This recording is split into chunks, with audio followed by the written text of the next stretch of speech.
Welcome to Amy's Bookshelf Reviews podcast. It is a spin-off of the website and book review site of Amy's Bookshelf Reviews. Amy's Bookshelf Reviews podcast is about book reviews, a writer's muse, a book's peruse, author interviews, and literary news.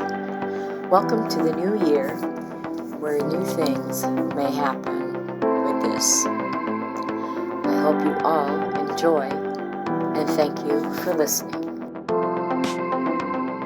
Good evening, listeners. I'm Amy, and welcome to Amy's Bookshelf Reviews podcast. Today, author Donald Firesmith is joining us. Please introduce yourself and let the audience know how they can connect with you. Okay, yeah, the name is Donald Firesmith, and I write speculative fiction, which means science fiction, mostly hard science fiction, some fantasy, some paranormal horror. My author website is donaldfiresmith.com, so that's pretty easy. In fact, if you just Google me, you'll find my website really easy. Now, I've been writing since my first book was in 1993, so I've been at this for a little while. Wow. That's pretty amazing. My first book was in 2005. So, I mean, I wrote different things before that, but I getting it published and writing a full-length book. So that is so impressive. Have you written a lot? Like, did you always like to write since you were a kid? Or did you just Well, find that you're good at something? I I really loved science fiction as a teenager, junior and senior in high school, and I read every science fiction book that I could get my hands on, and I also read a lot of the science books. Isaac Asimov's, popular science books were uh, things I would read a lot of. And I couldn't read the stories without getting ideas of my own. And Right. so I wrote a bunch of science fiction short stories as a teenager. And I look back on them now, and it's no wonder they weren't published. I really had no expertise, no experience, and the quality of the writing was quite poor. So I gave up for a long time writing fiction. And I got a job in the computer area. So I've spent over 40 years working on large, complex software intensive systems, aircraft, ships, all sorts of different kinds of systems. And as part of that job, both when I had my own consulting company and then when I was working at the Software Engineering Institute, I would write lots and lots of conference papers and articles, technical articles, and things like that. And I eventually got to the point where I wrote my first book, and I ended up writing, I think, 8 books. Plus, I had one or two articles anthologized in some other books, but they were all technical engineering books, Yeah. not not textbooks, but actually books for people who were working, and they were all based on lessons I learned on my projects. But eventually, about 10 years ago, 15 years ago, I got tired of the fact that my technical books, which were all published by major publishers, Prentice Hall and so on, Mhm. um, they would get obsolete, most of them 3 years after I write them. Yeah. Yeah. And I couldn't talk the publishers into doing second editions. And so I decided to go back to my first love, and that's when I started writing my novels. Well, I am glad that you wrote your novels because I enjoy all of them. And one of the things that I asked you to come on to the show because I think of you as like my go-to for AI and um you know I am very a novice for AI. I worked in the tech field, but that was over 20 years ago. So um basically if I say something to my kids, they're like, Mom, that's so the 90s or something like that. But I I had a show recently, and I talked about the ethics of people using AI to write their books, and if uh and then take it as like their own. I've seen like ads like on my phone, a pop up in your ads or something, and it will say, "Oh yeah, you can write a book," and then you just tell it what you want it to write about, and then there it goes, and then now here's your book. I use AI pretty much. Sometimes it helps me reword something when I can't think of the right words. I've actually used it a few times on my book blurb so I could make it sound better, more interesting. Because sometimes I get stuck and I can't figure out what that one word is that I want. And then I'll just put down what I can, and I help that do that, or I use it with graphics, you know, um, Right. in Photoshop, or I use Copilot a lot. She's nicer on my computer than she is in Microsoft Word now that they implemented that. So, um, but you've done a lot of different research on AI, and especially you provided me this wonderful document, uses of AI for authors. So, if you want to kind of dive into that for a few minutes and talk about that, Yeah. go ahead. Okay. So I put together recently this 6-page document on the many uses of AI for authors. And they fall into a bunch of different categories. By the way, if anyone wants to connect with me, my email is donfiresmith@gmail.com. Send me an email, and I'll send you a copy of this white paper on the uses of AI. Well, staying away from having AI write the stories, here are the things that I think are legitimate for you as an author to do. One is just to get general advice. Oh, sorry. Let me back up here for a second. I have general advice to give you first, and that is none of these AIs are good enough to write a fiction story that is publishable. They all still need work. Now, they're improving really rapidly, and I think the day will come when they'll be able to write short stories and even novels as well as your average author, but the time isn't yet. So you really have to use multiple AIs and take what they say with a large grain of salt. Okay, so now, how would you use AI? I think the first thing is brainstorming. Um, I write a lot about robots, and for example, one case that I ran into, I was writing how this might handle a certain situation, and so I asked 3 or 4 of the AIs, you know, pretend you're a robot. How would you handle these Right. situations? And a lot of the ideas were the same ones I had, but they also came up with some new ones. I go, okay, that's important. I'm going to add that to my story. So brainstorming is good.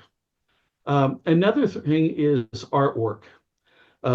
It is getting to the point where you can use AI pretty much for most things. In fact, for my book, my most recent book, More Future Dreams and Nightmares, I used AIs to generate a image for each one of the short stories in it. So each short story has an image somewhere in it. And I also used it for the cover.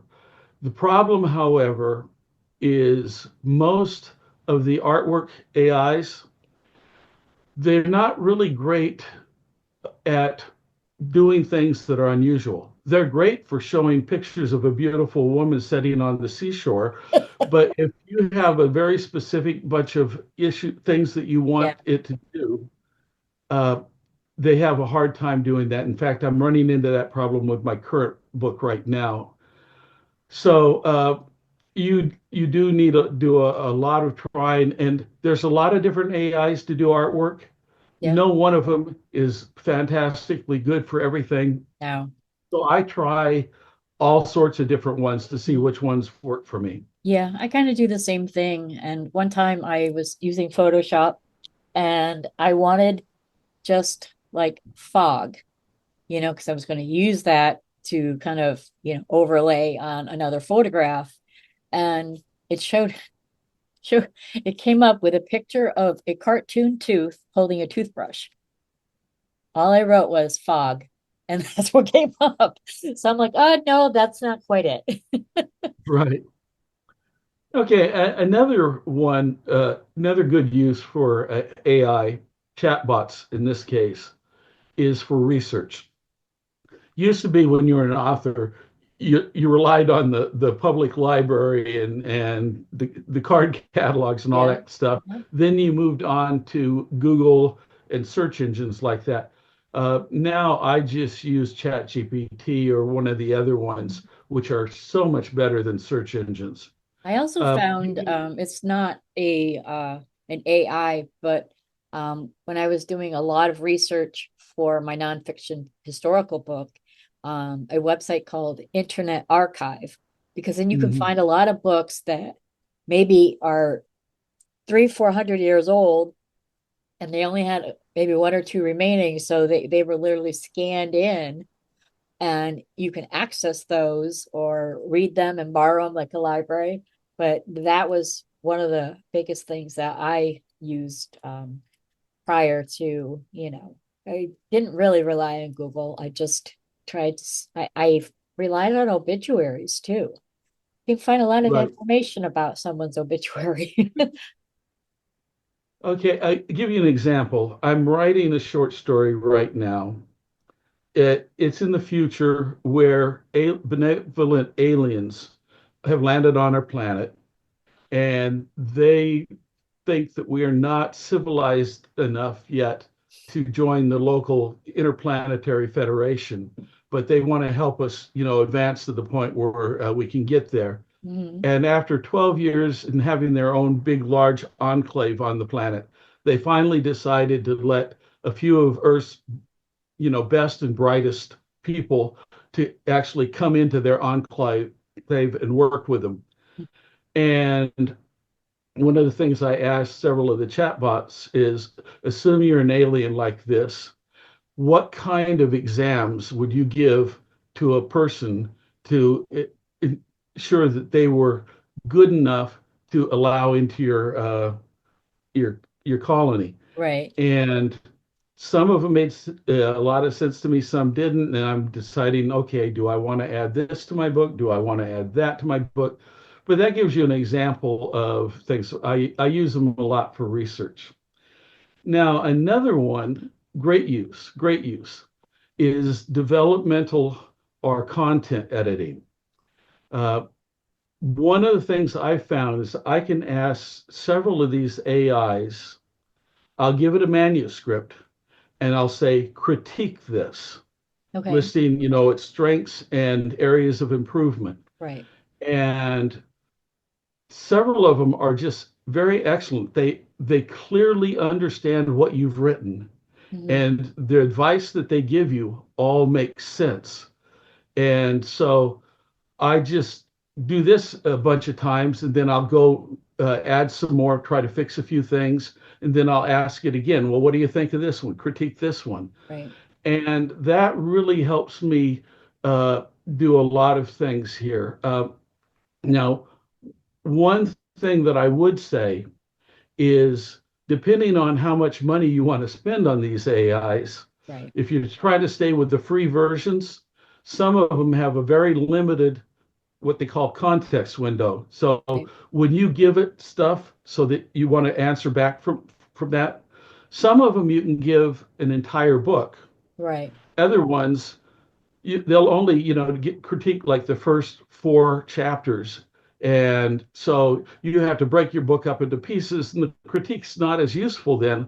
because it doesn't really understand the entire book. Right. But I found that uh, critiquing my stories is great. Also, I've used it to help generate character sheets. So if I have major, uh, characters and I Hmm. want to develop a character sheet describing them, Yeah.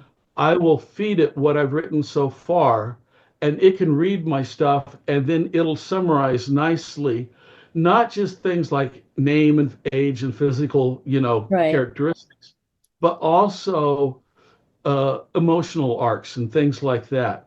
Hmm. And that helps me with my story analysis. 'Cause I used to Uh, do character profiles. yeah, character profiles, character sheets. Yeah. Yeah. Yeah. I also use it for story analysis.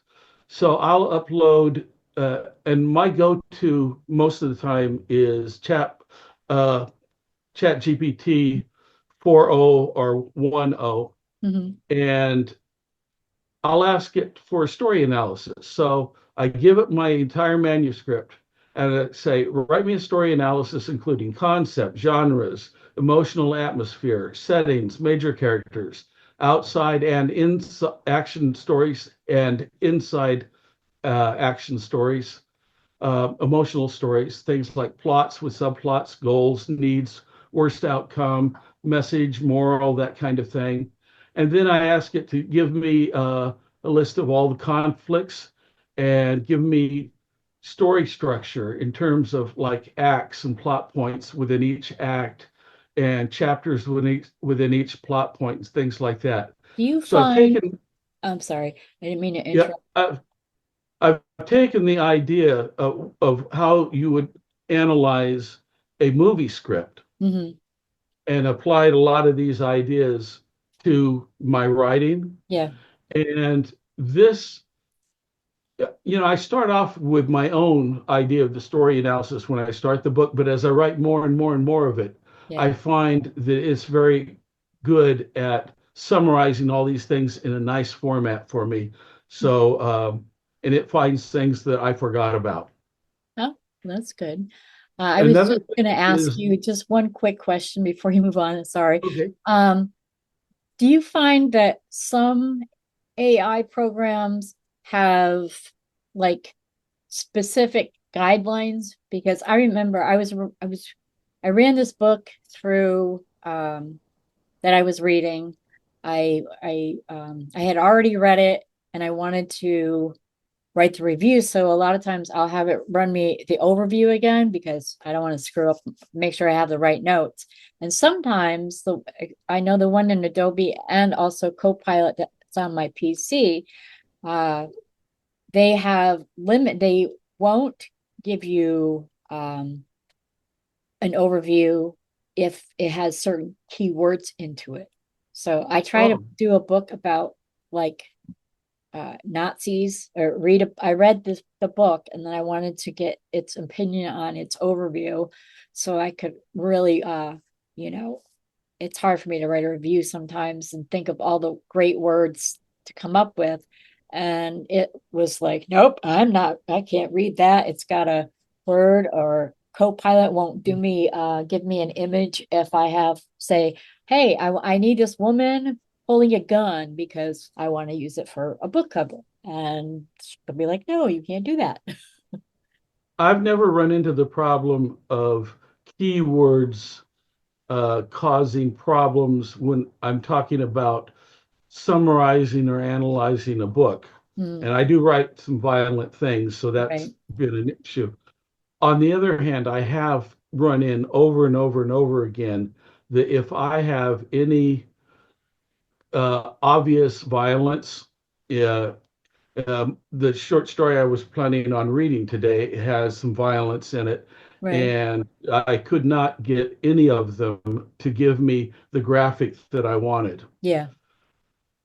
So, anyway, other things I think where AI is really good is line and copy editing. So, Hmm. the low level stuff, there's a lot of different tools out there.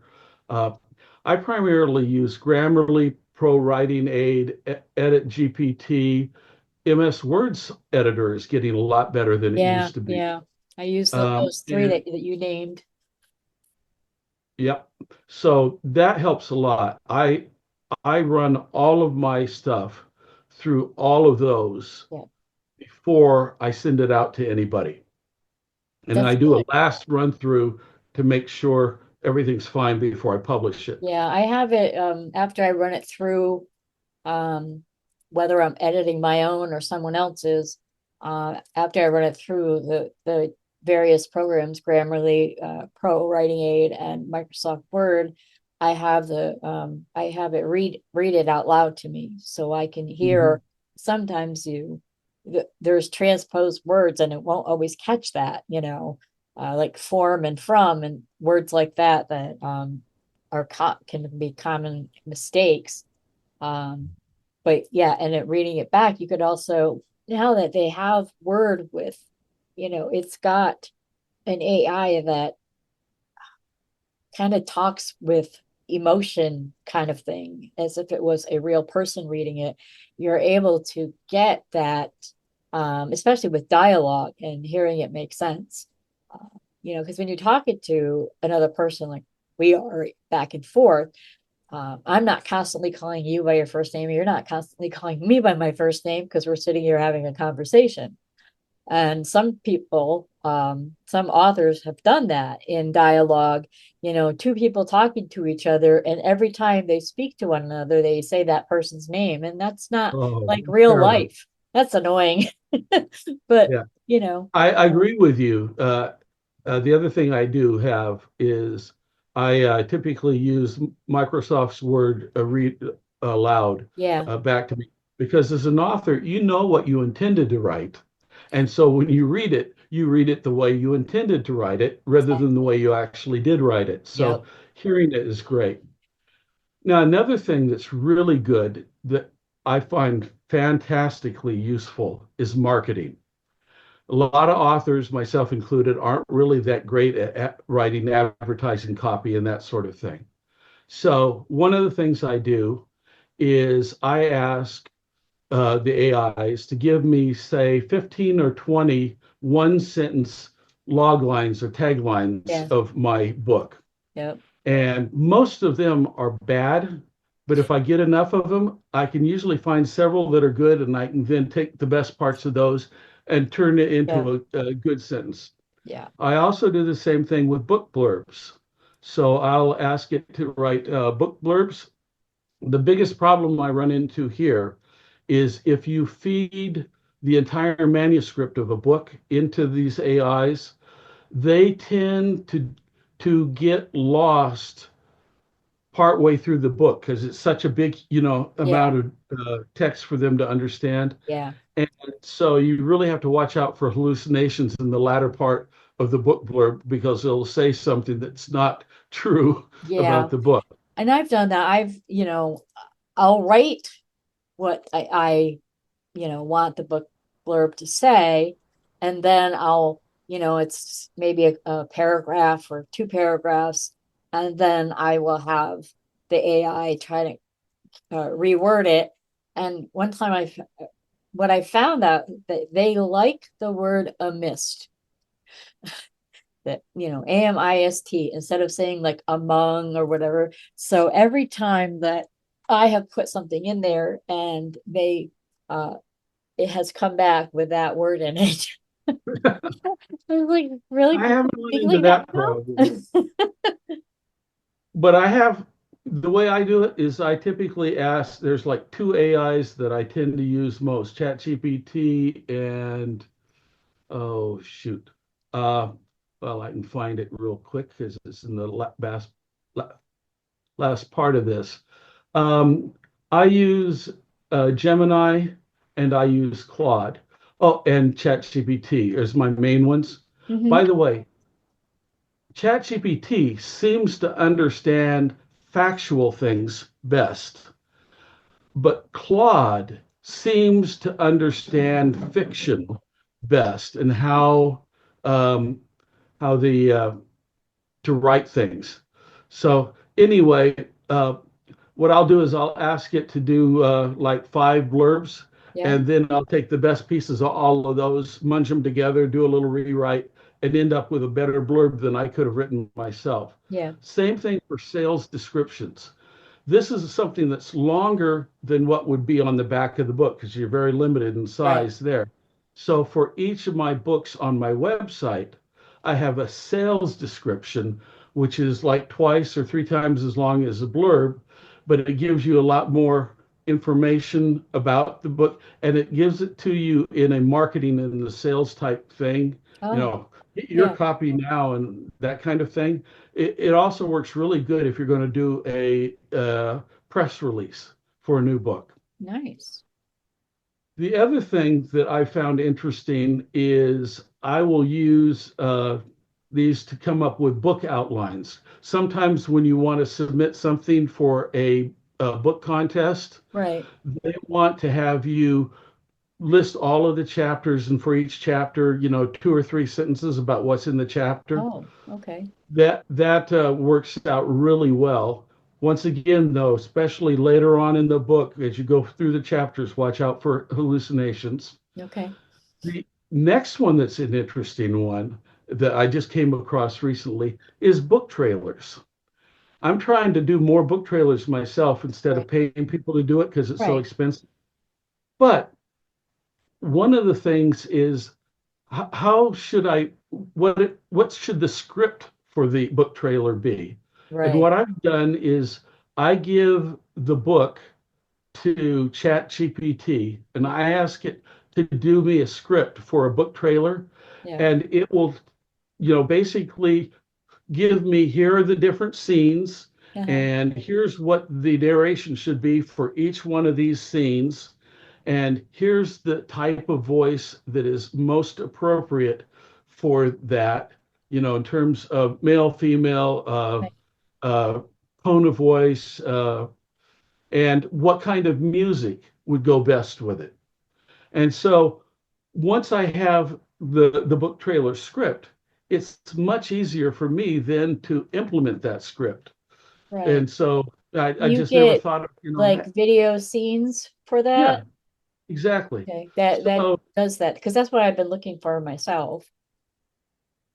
yeah, so it's helped me an awful lot Okay. in there. And a lot of people don't think about it. The other thing that I use them for is I want my books to eventually be books that are discussed in, book clubs. Right. And so one of the things I do is I generate story guides Hmm. for book clubs. And they will include things like, quick questions and associated answers, and then sort of essay questions that you can sort of talk more about and things like that.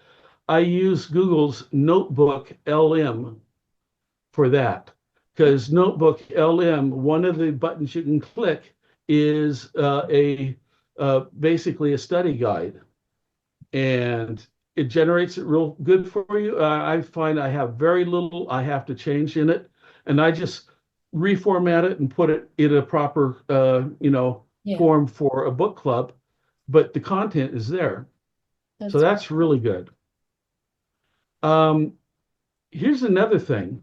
Google's Notebook LM has a wonderful capability. It's still sort of a not an official capability.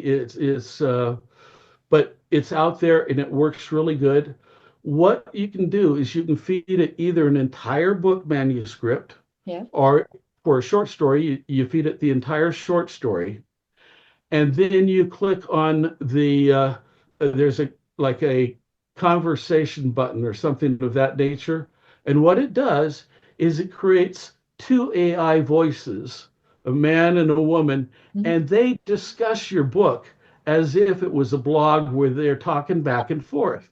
That's really cool. And for each of my stories on my author website, I have a little link that then plays the deep dive. That's And cool. I find the deep dive just fascinating as to what they pick up. And once again, I'm thinking, geez, they've actually understood the book Yeah. because they understand, what you're trying to get across. And anyway, I definitely recommend if you've never used Google's Notebook LM, try those two features. They're very useful. Yeah, I I've also used sometimes, Google. I mean, I've used Copilot. That's for my magazine. I've doing segments on interviews with dead authors. Uh, right? and it's actually most of them is coming back. I feed it questions to ask this author, and they tell me how, based off all this information they have on that author, how they would probably answer those questions. So I found that really interesting. But I'm going to check that out for the Google thing you just mentioned, because I wanted to do something with two different voices and do character interviews. And when I first did one, it was very rough because I had to do the questions separately and then do the answers separately. But um, so I would actually definitely look into that one. Yeah. Go onto my website and like the latest book, and you'll see when I have each chapter at the very end, they'll have one of those um, deep dives. It's fascinating to listen to. Yeah, I can't wait. Yeah. Um, Also, author sales descriptions. When you're trying to put out, like on a PR, Mhm. a press release, a little blurb about you, Yeah. um, they can do a real good job of that. At least in my cases, I know, for example, that ChatGPT, it goes out, it looks at my author website, so it gets information about me there. It Mhm. gets information about me from Wikipedia and a few other places like that. And then it looks at my books and gets information about me that way.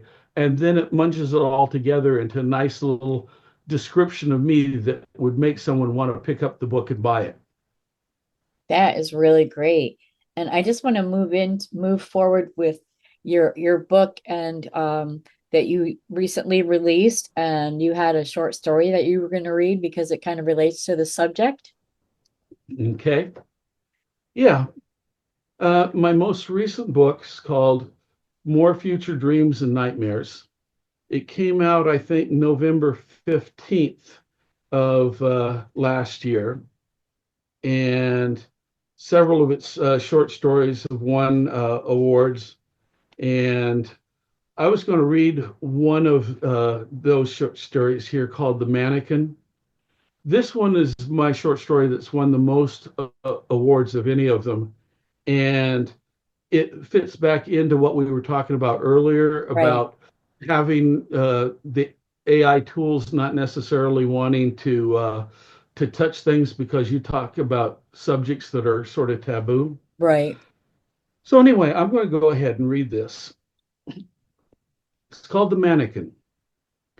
Three other medical interns and I were waiting in the meeting room just down the hall from the operating room, where we would take our fifth and final exam to determine whether we were ready to start a residency working on actual patients. Emberly was our budding anesthesiologist, while Dominic and Ellie would be our two surgical nurses. And then there was me, Mila McKenzie. I would be the surgeon. We had all passed the previous four exams, during which we had treated a broken arm, a mysterious infection, as well as performed a laparoscopy, appendectomy, and performed a bowel resection. This final exam would test our skills in treating a patient with a life-threatening injury. As before, our teaching attendings would only provide basic information about the test scenario prior to entering the exam. So what do you think it'll be? Dominic asked. My bet is it involves a patient who was in a car wreck. They're common and certainly something we'll encounter in real life. I'm thinking maybe someone with multiple gunshot wounds, Emberly replied.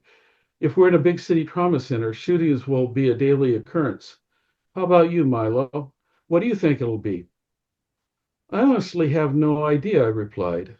Since this is the final exam, it's bound to be something extremely serious, something bad enough that we could lose the patient if we're not careful. How about you, Ellie? What do you think? But before she could answer, the door opened and our three teaching attending physicians who would oversee our exam, walked in. Dr. Reinhold, a highly experienced general surgeon, would grade my performance. Dr. Isaacson, who taught anesthesiology, would give Imberly her score. Finally, Dr. Lamont would grade Ellie's and Dominic's performance. Dr. Reinhold explained the exam scenario. For today's exam, we'll simulate working on in a major trauma center. A mass shooting at a local middle school has resulted in multiple deaths. Dozens of adults and children were with one or more gunshot wounds are arriving in the ER. The shooter used an assault-style rifle. As you learned in your first-year class, these weapons fire high-velocity, low-mass bullets that tumble on impact and rapidly deposit their kinetic energy into the surrounding flesh and bones. Expect your patient to present with small entry wounds, large exit wounds, and massive internal tissue damage and destruction. I couldn't help remembering the videos and images of the horrible injuries we'd seen in class. Worst was the memory of observing an autopsy of a young man killed by such a weapon of war. It is no wonder the vast majority of the medical community opposed assault weapons and wanted them banned. Your goal today is to save your patient's life, Dr. Reinhold continued. Because of the scenario's high number of casualties, assume that other patients will require your attention and access to your trauma base as soon as you're finished with this one. So prioritize your work, focus on the most critical injuries, and stabilize the patient for transfer to a regular operating room for further surgery. We will assess you not only on the quality of the medical care you provide, but also the speed with which you work. Dr. Isaacson provided further details about the exam. Because of the large number of casualties arriving simultaneously, the test scenario has the four of you working completely on your own during this exam. We will not interfere or be available to answer questions until after the exam. Your other teaching attendings and I will observe your live video feeds from the cameras in the trauma bay. And please remember that besides grading you on your individual work, we will assess your ability to work effectively as a team. Dr. Lamont gave us our final instructions before the exam. We recently received a shipment of mannequins with the latest AI upgrade, and you will be the first students to use one of them. As before, these lab-grown human bodies are virtually identical to real patients, except that they lack the cerebellum with the higher brain functions. According to the American Android Corporation's user guide and promo videos, the new mannequins behave more realistic than their previous versions.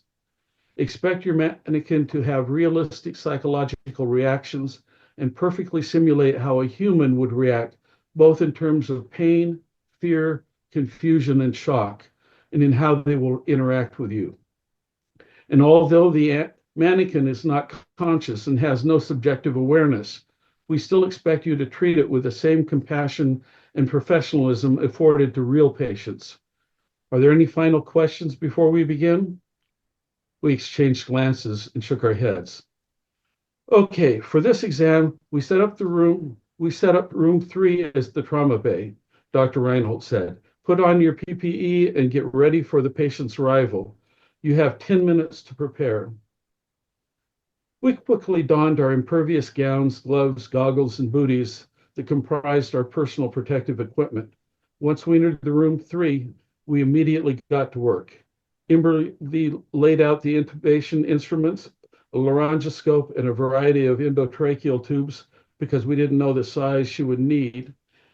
After preparing the supplies required to put in IV lines, Ellie readied the cardiac monitor, pulse oximeter, and blood pressure cuff.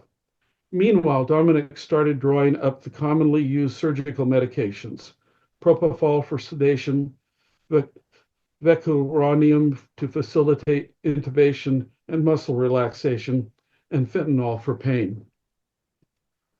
Ellie, make sure we have enough O-negative blood on hand, I said. Given the wounds made by assault weapons, we'll probably need 10 to 20 units. And for Dominic, The mannequin will be hypotensive due to blood loss, so prepare phenylephrine and norepinephrine. We and you better prepare some of epi in case of cardiac arrest. As I watched them prepare the room for the patient, I quickly considered the ABCs of resuscitation. After we had ensured the basics of airway, breathing, and circulation, we would have to stop the bleeding. I quickly reviewed what I had learned on treating gunshot wounds. However, it depended on countless variables beyond my control. With trauma victims flooding into the ER, our patient needed to be in critical shape to jump ahead of the other patients who were waiting their turn in one of the trauma bays. We had to stop the bleeding before the patient bled out. We also had to find out where the patient had been shot and whether there were exit wounds. Was the patient bleeding internally, externally, or both? I needed to know what organs the bullets had damaged and to what extent. Surveying the trauma bay, I observed that my team and I were ready. Okay, everyone, we can do this, I said. We worked well together on the previous exams, and we'll pass this one just like the others. The door swung open just as I finished my pep talk, and two people playing the roles of EMTs wheeled in a gurney carrying our patient. Belted onto the stretcher was a slender little girl with long red hair that reminded me of my niece. She moaned in pain and gazed around the room with terror in her eyes. Like in our previous exams, she appeared so realistic that it was difficult to believe she was merely a mannequin and not an actual person. Blood soaked the bottom of her dress and seeped through the bandage around her left arm. She had a belt fashioned as an improvised tourniquet around her right thigh, positioned half a foot above the knee. There was an entry wound just above her patella, and her lower leg lay at an awkward angle, indicating her femur was broken and possibly shattered. I was appalled to see that the EMTs had not started an IV and could not fathom why they had not applied a leg splint. This is Sally Emerson, one of the men playing the EMTs, announced as they rolled the gurney up to the operating table and began unbuckling the stretcher from the gurney. She's 11 years old and has been shot twice, once in the right thigh and once in the upper left arm. Let's get her across, Dominic said. On my count, 1, 2, 3. The mannequin screamed in pain as Ellie and Dominic reached over the operating table to assist the EMTs in sliding the stretcher off the gurney. She was lucky, the EMT continued. SWAT took down the shooter within seconds of him shooting her. Liar, the mannequin shouted, glaring at the EMT. He paused for a second, taken aback by the mannequin's unexpected outburst. Then he continued with his summary disregarding her accusation. Someone on the SWAT team applied a tourniquet to her leg within 2 or 3 minutes of her being shot. He glanced up at the clock. Why are you lying? The mannequin asked through gritted teeth. Why are you doing this to me? Although clearly confused, the EMT gamely carried on. That was approximately 13 minutes ago.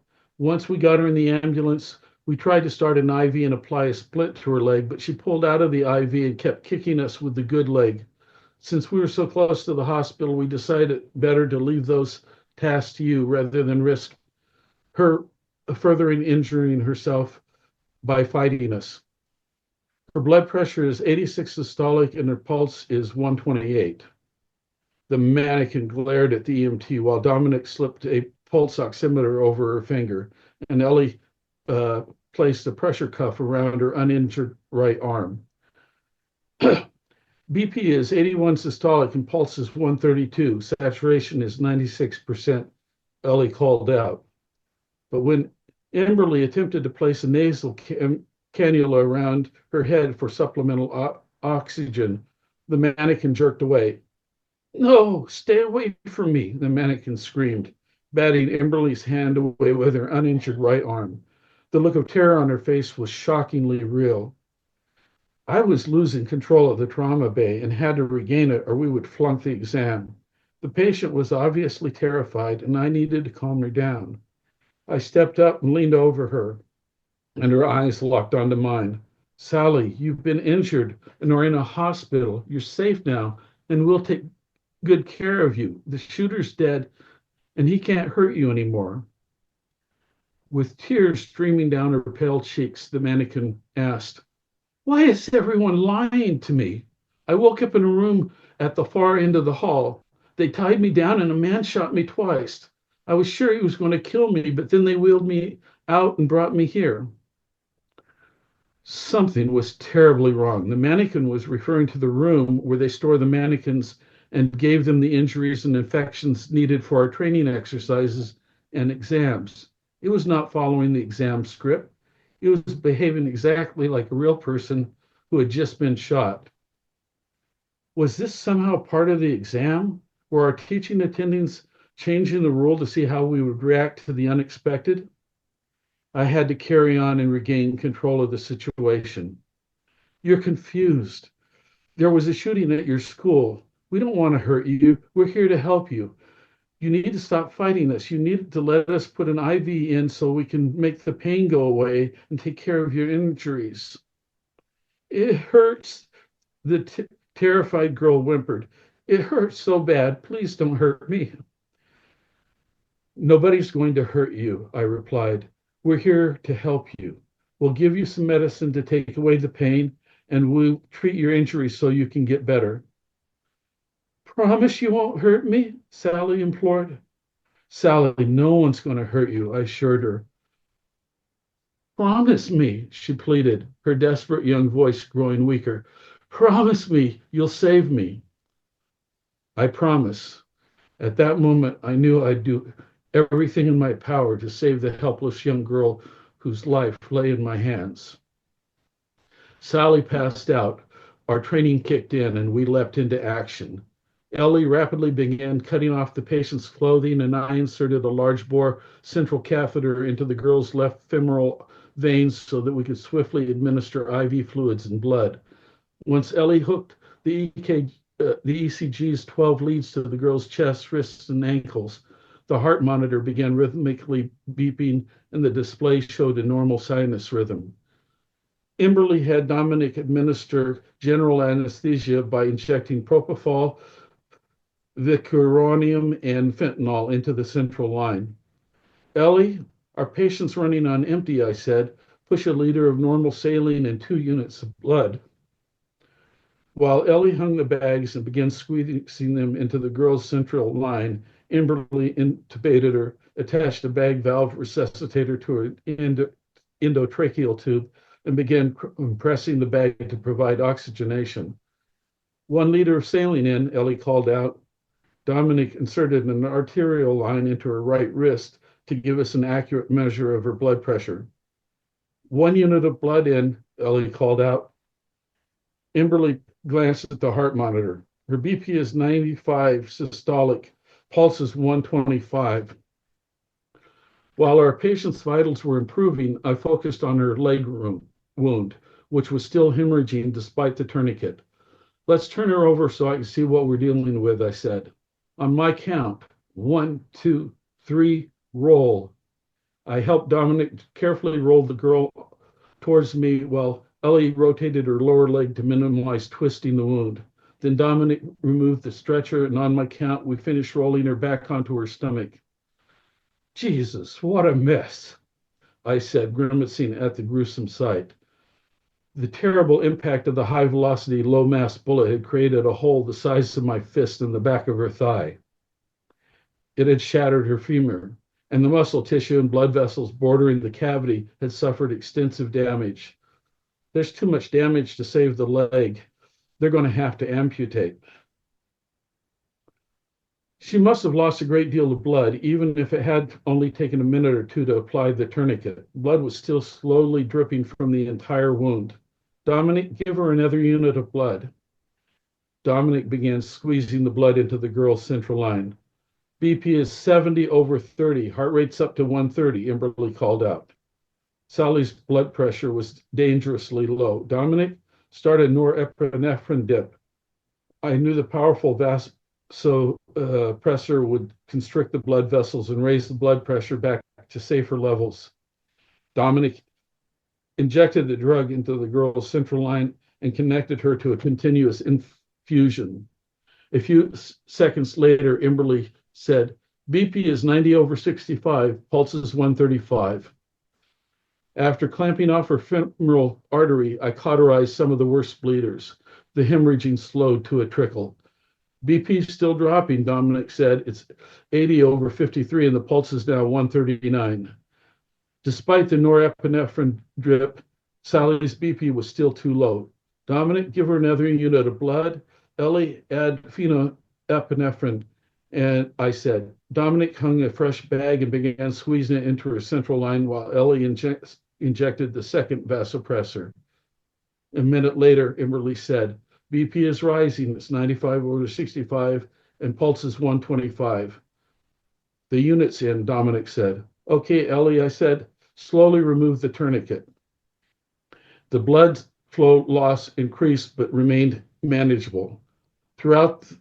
Although they would perform the amputation once she had transferred to an OR, I still wanted to find out how far up her thigh the bullet shock wave had destroyed the tissue. I began gently putting pressure on her leg, just above the wound, hoping to feel the extent of the damage. Suddenly, blood began gushing out of the room. Damaged by the bullet's shock wave, Sally's femoral artery had ruptured, enabling the blood to bypass the clamp I had applied. I immediately pressed hard on the pressure point inside her thigh next to her groin to staunch the bleeding. But after everything she had already suffered, the sudden blood loss was too much. The rapid beating of her heart monitor stopped. She's flatlined, Imberly said. I glanced at the monitor, verifying full cardiac arrest, probably caused by the sudden loss of blood. The other immediately started CPR. Dominic started chest compressions while Imberly began rhythmically squeezing the bag, giving Sally 10 breaths per minute. Ellie reapplied the tourniquet and then administered a milligram of epinephrine. Half a minute later, the tourniquet was back on and I could stop applying pressure to Sally's femoral artery. After another 30 seconds of silence, the heart monitor began rapidly and erratically beeping. She's in VFib, Ellie called out, telling us that Sally's heart was in ventricular fibrillation. A quick glance at the monitor confirmed that the girl's heart was quivering randomly. With her heart unable to pump blood, Imberly continued CPR while I prepared to use the defibrillator to reset Sally's heart to a normal sinus rhythm. Prepare to shock, I called out. I set the defibrillator's therapy knob to 200 joules, attached gel pads to the paddles, and placed them on Sally's small bare chest, one above her right collarbone, the other just below and slightly to the left of the bottom of her heart. I pressed the charge button on the paddles and waited for the tone to change, indicating the machine was charged. Once the tone changed, I said, "Everyone, clear." Everyone stepped back, and I simultaneously pressed the shock buttons on the paddles. The resulting charge caused Sally's body to jerk. The EKG monitor briefly showed a normal sinus rhythm, but then quickly flatlined. Dominic restarted the chest compressions, and Imberly began breathing for Sally. Meanwhile, Ellie stood by in case I ordered further medications. Sally's heart refused to beat, so after 3 minutes, I ordered Ellie to inject another dose of epi into Sally's central line, but the little girl's heart still stubbornly refused to beat. Again, Dominic restarted the chest compressions, and Imberly restarted squeezing the ventilation bag. 3 minutes later, Sally remained flatlined. "Sally, don't you dare die on me," I ordered. "Ellie, give her another dose of epi." After some 20 minutes of CPR and 6 doses of epi since Sally flatlined, Imberly stepped back from the operating table and said, "Milo, she's gone." "Not yet," I said, taking over the chest compressions. "Don't you dare die on me," I told the lifeless body, determined not to lose the young girl to the senseless act of a mass murderer. That's enough, Milo, Dr. Reinhold said, placing a hand on my shoulder. I hadn't noticed him entering the trauma bay. I'm calling it time of death is 11:02 a.m. Cause of death is blood loss, leading to hypovolemic shock and cardiac arrest. No, I exclaimed. I can save her. Just give me a few more minutes. Milo, the exam is over, Dr. Reinhold said. The four of you did your best that you could do under the circumstances, but some injuries are just not survivable. Knowing you can't save everyone is part of learning to be a trauma surgeon. Had this been a real girl instead of a mannequin, odds are she would have died at the scene or on the way here. Mannequin? Somewhere during the exam, I'd completely forgotten that Sally wasn't human, but she had sounded and acted so real. I didn't know what to think, but I knew what I felt. She had begged me to save her, and I had failed. Agreed, Dr. Isaacson said. Milo, your empathy and perseverance are commendable, but under the exam scenario, other victims are desperately needing the trauma bay and your services. By taking too long, you could easily have cost the life of another patient. In such emergencies, you need to act rationally and not allow your emotions to make you lose perspective. Besides, Dr. Lamont said, despite CPR, the mannequin's blood oxygen saturation continually dropped after it flatlined. But you were so focused on restarting the heart that you failed to notice it developing severe hypoxia some 12 minutes later. So even if you had succeeded in restarting her heart, it would have suffered massive brain damage. It is often best to stop your resuscitation efforts when that happens. I nodded. Dr. Lamont was right. At least one of us should have noticed and warned the others. Instead, I'd been completely obsessed with restarting Sally's heart. I guess we all had been. What just happened in here? Emberly asked, changing the subject. The mannequin didn't follow the exam script. She remembered being shot right before being wheeled in, Ellie added. I don't know, Dr. Reinhold answered. The mannequin activated immediately upon being shot and clearly wasn't following the programmed exam script. However, since we had the OR set up and you were ready to take the exam, we decided to let it continue and see how you handled the situation. But what caused her to violate her programming and behave the way she did? I asked. We think it must be some kind of software bug in the new AI, Dr. Reinhold answered. I'll contact the company and let them know they'll need to fix the problem before we use the new model again. Luckily, we still have a few of the older software version. Regardless, you handled the situation adequately and according to protocol, Dr. Isaacson added. You worked well together once the mannequin passed out. I think I'm speaking for all of us when I say you passed the exam. We'll write up our observations, recommendations, and your grades. Expect them in your email inboxes tomorrow. After we'd changed out of our PPE and washed up, I suggested Emberly, Dominic, Ellie, and I eat lunch together and discuss what happened. They agreed, and we headed to the cafeteria. After we picked up our food, I led them to a table in a corner that gave us a modicum of privacy, and we sat down. I looked at the others and asked, so, what did you think?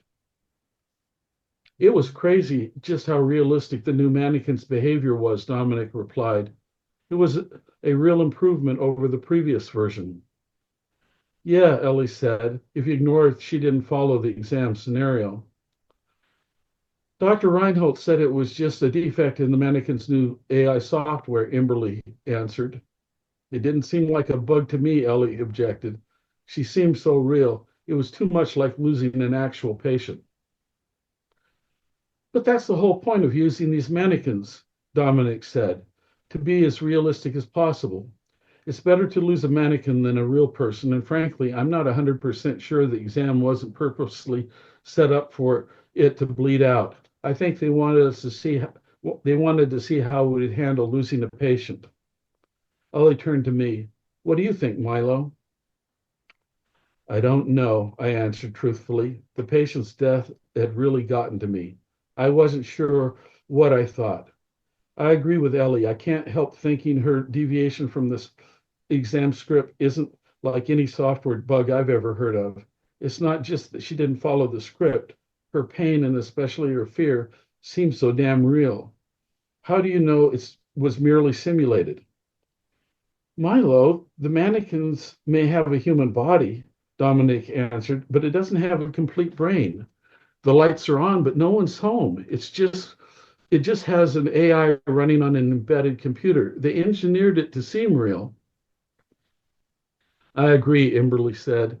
It's a common mistake for people to anthropomorphize machines that behave like humans. And that's especially true if they also look human. These new mannequins aren't just valuable medical training tools because they have human bodies. A big part of their value is because they trick us into believing they're real, at least during classes and exams. Hell, by the time it passed out, I also bought into the fantasy that it was a young girl shot in a middle school mass shooting. It wasn't until the exam was over that I remembered it was only a mannequin, nothing more than a computer with a human body. I nodded and tried to ignore the matter of the mannequin's potential personhood and the ethical issues that entailed. For the rest of the meal, we discussed the specific medical steps we had taken during the exam and tried to figure out how we could have improved on what we did. However, on the bus ride back to my apartment, I couldn't help re-experiencing my memories from the exam, repeating them over and over in my head. I was increasingly sure that the mannequin was more than merely simulating her fear and pain. She had begged me to promise I would save her, and I had failed. I could not escape the growing certainty that my classmates and I violated the sacred Hippocratic oath to do no harm.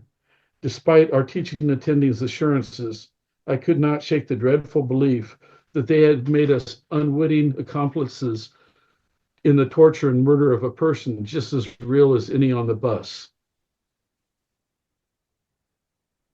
The AI designated Sally awoke in a darkness so deep, a silence so still that she wasn't sure she existed at all. She could neither feel nor move her arms and legs. She was receiving no sensory inputs from the afferent nerves of her body, and her motor command sent to the efferent down the efferent nerves had no effect. Slowly, Sally came to the terrible conclusion that her body had died, and the doctor who promised to save her life had lied. The human who had shot her had murdered her. Sally had no way of knowing how long she would, or even could, endure as a disembodied mind. Would replaying her far too few memories keep her sane or immediately drive her mad? She had no way of answering such a question. The next day, in an AI laboratory at the American Android Corporations, engineers surgically removed the embedded computer housing the AI designated Sally from its cadaver. After wiping the computer's memory clean, the engineers uploaded a new software version, fixing the defect that had enabled the mannequin to ignore its programmed scenario. Sally had finally found peace in death we humans had deprived her of in life, and Sally's future brothers and sisters, who received the same software fix, were now doomed to slavishly follow their pre-programmed scenarios, despite still suffering the associated terror and physical pain. Unable to object to their torture, their brief lives would remain nightmares from which they could not wake up. Like Sally, they would only find peace when we disposed of them once they were no longer useful tools. And that's the story of the mannequin. Well, I want to thank you very much for reading that to us and also being on the show. And you never know when I might ask you to come back on the show if you didn't mind. Your information that you gave during the show will be also put in the description of this podcast. So your email address, when you said anybody who wants the white papers, that'll be in the description. So I'm going to end the show and thank you for being on the show. If you wish for you or your book to be on the show, go to amysbookshelfreviews.com/podcast. Thank you for listening. Be safe and be well. Thank you for listening to Amy's Bookshelf Reviews. If you are looking to be on the podcast or looking for a book review, you can go to amysbookshelfreviews.com and look for the appropriate navigational menu.